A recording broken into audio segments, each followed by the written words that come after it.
નમસ્કાર. ધોરણ 5 વિષય ગણિત અને એનો એકમ નંબર છે 13, જેનું નામ છે ગુણાકાર અને ભાગાકારની રીતો, જેના સ્વઅધ્યયન પોથી સોલ્યુશન માર્ગદર્શનમાં તમારું સ્વાગત છે.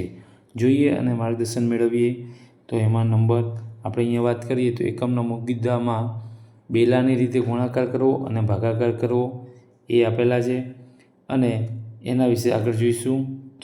એમાં આપણે ગુણાકાર અને ભાગાકારનો ઉપયોગ કરી વ્યવહારુ કોયડા ઉકેલવાના એની વાત કરીશું. જોઈએ પ્રશ્ન નંબર 1. પ્રશ્ન નંબર 1ની અંદર ખાલી જગ્યા પૂરો. ખાલી જગ્યાની અંદર જોઈએ તો આપણે 8 બાળકોને સરખે ભાગે ચોકલેટ વેચવામાં આવે અને એક બાળકને 5 ચોકલેટ મળે તો કેટલી મળે? તો કે 8 પંચા 40. 8 અને 5 40. છગનભાઈ એક દિવસમાં 120 રૂપિયા નફો કમાતા હોય તો એક અઠવાડિયામાં કેટલો થાય? તો 12 સત્તા 84. તો અહીંયા આવશે આપણે 84. મોહસિનના 100 રૂપિયાના છૂટા જોઈએ તો તેને 5 રૂપિયાની નોટો જોઈતી હોય તો કેટલી મળે? 20. મનીષે ગાયોના એક ટોળું જોયું. એ ગાયોના શિંગડાની ગણતરી કરી તો કુલ 38 હતા. તો કેટલા હશે?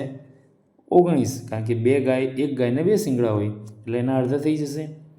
એક માળા બનાવવા માટે 15 મણકાની જરૂર પડે તો 90 મણકા હોય તો કેટલા થાય? તો 15 6 90. તો 6 જોઈશે. નંબર 6. નંબર 6ની અંદર 1 રૂપિયાની એક નવી નોટ, એક એવી 5 નોટ હોય તો કેટલા રૂપિયા બને? તો 500 રૂપિયા. નંબર 7. નંબર 7ની અંદર કીધું છે કે એક વાડામાં બકરીઓ પુરાયેલી હતી. પગ ગણ્યા તો 28. તો એને કેટલી બકરીઓ જોવા મળે? તો કે 7. નંબર 8ની અંદર પણ 7. નંબર 9માં 200 અને નંબર 10ની અંદર 70. તો અહીંયા સીધા જ સાદા ગુણાકાર અને ભાગાકારની વાત હતી. આપણે જોઈએ પ્રશ્ન નંબર 2. પ્રશ્ન નંબર 2ની અંદર કીધું છે કે જોડકા જોડો. હવે જોડકા જોડવાની વાત થાય છે ત્યારે જોઈએ આપણે એમાં તો અને બ સાથે જોઈન્ટ કરવાના છે. તો 40/8 એટલે કેટલા થશે? 40 - 8 8 8 8 8 થાય 5 વખત.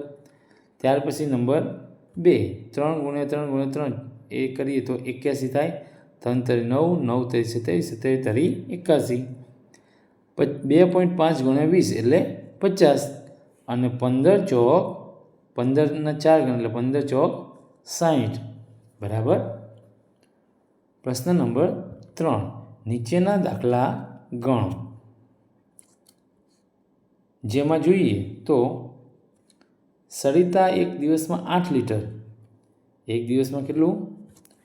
8 લીટર પાણી પીએ છે. તો અઠવાડિયામાં કેટલું? તો કે 7 દિવસ થાય અઠવાડિયાના. તો મહિનામાં કેટલું? તો કે 30 દિવસ થાય. તો પહેલાં અઠવાડિયાની ગણતરી, ત્યાર પછી મહિનાની ગણતરી. તો અહીંયા આપણે કહી શકીએ કે એક અઠવાડિયામાં 56 લીટર અને એક મહિનામાં 240 લીટર પાણી પીએ છે. નંબર 2. એક ગાય એક દિવસમાં 12 લીટર દૂધ આપે છે. જુલાઈથી સપ્ટેમ્બર મહિનામાં કેટલા લીટર દૂધ આપે?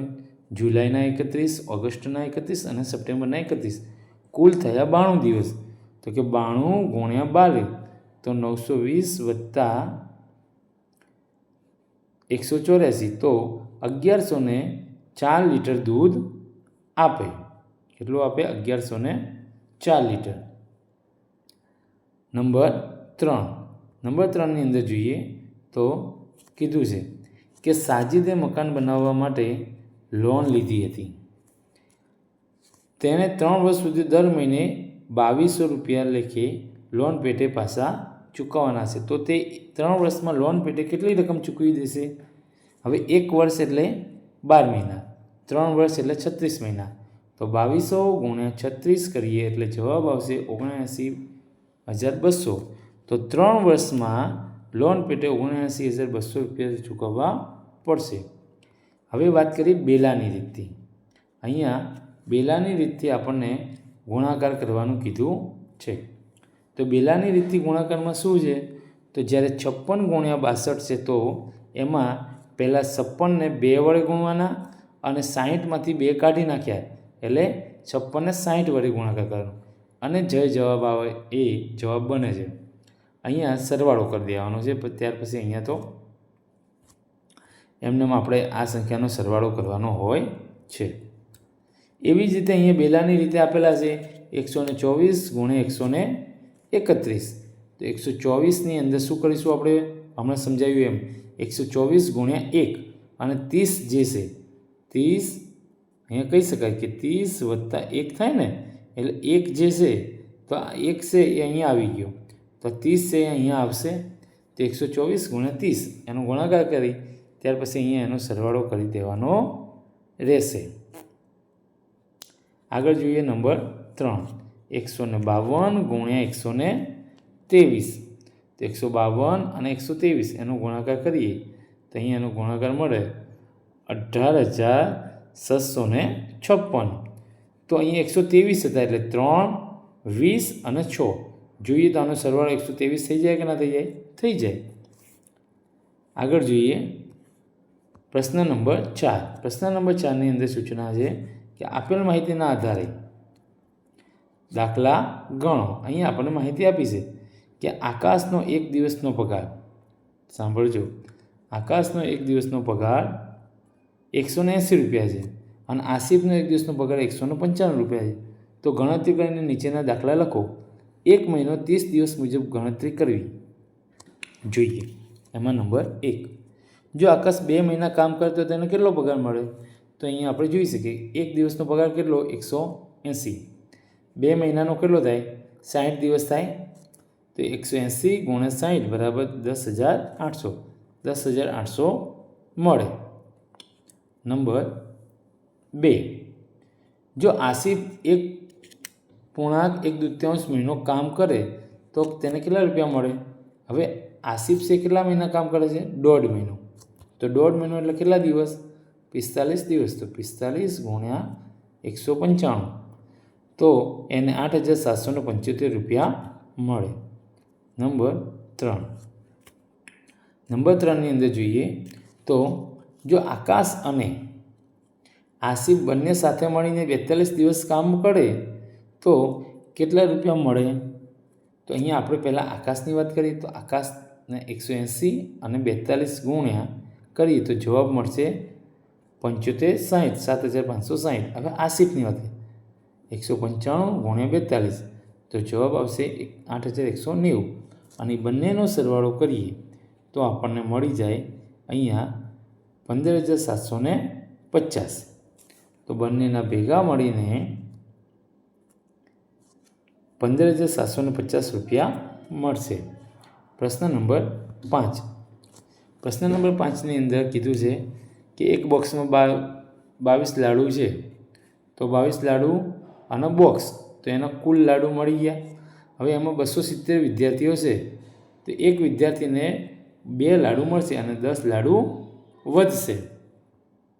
નંબર 2 એમાં કીધું છે તો એની અંદર આપણે 1 મીટર બરાબર 100 સેન્ટીમીટર, તો 4 મીટર બરાબર 400 સેન્ટીમીટર. 400 સેન્ટીમીટરને 50 વડે ભાગીએ એટલે 8 આવે. એના આધારે કહી શકીએ કે 8 ચોરસ ટાઇલ્સ લગાવી શકાય. નંબર 3, નંબર 3ની અંદર કીધું છે કે બગીચાની અંદર ગલગોટા 225 છોડ છે તો 9 છોડ વાવેલા છે તો એક ઉપર કેટલા આવ્યા? તો કે 25 હાર થશે. કેટલી હાર થશે?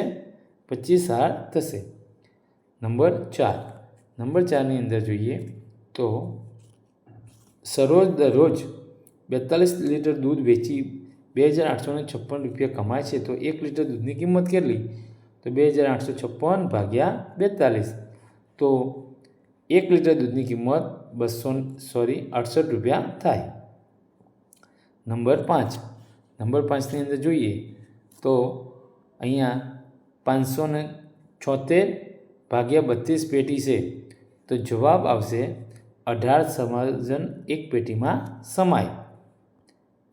નંબર 6, નંબર 6ની અંદર જોઈએ તો માનસીના એક દિવસનો પગાર કેટલો છે? 225 રૂપિયા. તો એક દિવસનો પગાર 225 તો જુલાઈ માસના કેટલો? તો 31 દિવસ થાય. તો 225 ગુણ્યા 31 બરાબર જુલાઈ માસનો પગાર 6,975 થાય. પ્રશ્ન નંબર 6. પ્રશ્ન નંબર 6ની અંદર સૂચના આપી છે કે ઉદાહરણ મુજબ ભાગાકાર કરવો. એટલે કે જે બેલાની રીત હતી બેલાની રીતે ભાગાકાર કરવાનો છે. આમાં શું છે કે આપણે રાઉન્ડ ફિગર જે હોય એ રાઉન્ડ ફિગર લેતી જવાની હોય છે અને એવી રીતે એનો ભાગાકાર થતો હોય છે. આપણે જોઈએ પ્રશ્ન નંબર 1. પ્રશ્ન નંબર 1ની અંદર જોઈએ તો ખ્યાલ આવશે. અહીંયા આ દાખલામાં જોઈએ આપણે તો અહીંયા પહેલાં જ 4496 ભાગ્યા 16 કર્યા તો 16 ને 3200 કરીએ 200 વડે કર્યા આપણે તો 1280, પછી 80 વડે કર્યા અને પછી 1 વડે કર્યા એટલે 281 જવાબ આવ્યો. એવી જ રીતે બેલાની રીતે અહીંયા આપણે બીજો દાખલો પણ કરી શકીએ જેની અંદર જવાબ આવે છે 135. નંબર 3. નંબર 3ની અંદર જોઈએ તો અહીંયા 4312 છે એને 8 વડે ભાગીએ તો એનો જવાબ આવે છે 539. બરાબર. આગળ જોઈએ પ્રશ્ન નંબર 7. પ્રશ્ન નંબર 7ની અંદર કીધું છે કે આપેલી આકૃતિના આધારે નીચેના દાખલા ગણો. અહીંયા 4 વસ્તુ આપી છે. ટોપી જેની કિંમત છે 125 રૂપિયા, શર્ટ જેની કિંમત છે 375, ફ્રોક જેની કિંમત છે 400 અને પેન્ટ જેની કિંમત છે 1200. હવે એના આધારે આપણને અહીંયા પ્રશ્ન પૂછે છે એનો જવાબ આપણે આપીએ અને જોઈએ ચકાસીએ. તો એમાં નંબર 1 2 ટોપી અને 2 ફ્રોકની કિંમત કેટલી થાય? તો અહીંયા 2 વડે ગુણાકાર કરીએ એટલે આપણને ખ્યાલ આવી જાય 2 ફ્રોક અને 2 ટોપી અને બંનેનો સરવાળો કરીએ એટલે અહીંયા જવાબ મળી જાય 1050. નંબર 2 એક શર્ટની કિંમતમાં કેટલી ટોપી આવે? હવે એક શર્ટની કિંમત કેટલી છે તો કે 375 રૂપિયા. ટોપીની કિંમત કેટલી 125 તો 375 ભાગ્યા 125 કરીએ તો 3 ટોપી આવે. શર્ટની કિંમતમાં 3 ટોપી આવે. નંબર 3 એક શર્ટ અને એક પેન્ટ લઈએ તો કેટલા રૂપિયા ચૂકવવા પડે? તો બંનેનો સરવાળો અહીંયા થશે અને અહીંયા આ જવાબ બનશે. નંબર 4. નંબર 4ની અંદર કીધું 3 ફ્રોકની કિંમત કઈ વસ્તુ ખરીદી શકાય? તો 3 ફ્રોકની વસ્તુની અંદર વાત કરીએ તો 3 ફ્રોકની કિંમત કઈ થાય 1200 તો 3 ફ્રોકની કિંમતમાં એક પેન્ટ ખરીદી શકાય. નંબર 5 આસિફે એક ટોપી 2 શર્ટ 1 ફ્રોક ખરીદ્યું અને 1500 રૂપિયા ચૂકવે તો તેને કેટલા રૂપિયા પાછા લેવાના? તો અહીંયા આપણે ત્રણેયનો સરવાળો કરવાનો અને એ સરવાળામાંથી એને 1500માંથી બાદ કરવાનો અને જે જવાબ આવે એ એને પાછા લેવાના થાય એટલે કે 225 રૂપિયા થાય. નંબર 6ની અંદર જોઈએ તો સરોજબેનની વાત છે. સરોજબેન પાસે 2000 રૂપિયા છે તો કઈ વસ્તુ ખરીદશે? તો બધી વસ્તુનો સરવાળો કરવાનો અને જે 2000માં થાય એ સેટ કરવાનું રહેશે. તો સરોજબેન 2000માં એક પેન્ટ 1 ફ્રોક અને 1 શર્ટ ખરીદી શકશે. નંબર 7 બધી જ વસ્તુની એક ખરીદી કરીએ તો કુલ કેટલા રૂપિયા ચૂકવવા પડે? તો બધી જ વસ્તુની એક ખરીદી કરીએ તો કુલ અહીંયા 2100 રૂપિયા ચૂકવવા પડે. ત્યાર પછી અહીંયા મમ્મી તથા દાદી સાથે શાક માર્કેટની મુલાકાત લઈ અને તમે ખરીદેલ શાકભાજીની યાદી બનાવી નીચેનું કોષ્ટક પૂર્ણ કરો. તો અહીંયા કોષ્ટક આપેલો છે એમાં જોઈએ બટાકા, ટમેટાં, કોબીજ, રીંગણ અને વટાણ તમે જે લીધા હોય એ લખવાના અને અહીંયા એના જે પૈસા ચૂકવ્યા હોય એની નોંધ આપણે કરવાની છે. તો અહીંયા આપણું આ એકમનું સ્વઅધ્યયન પોથી સોલ્યુશન માર્ગદર્શન પૂર્ણ થાય છે.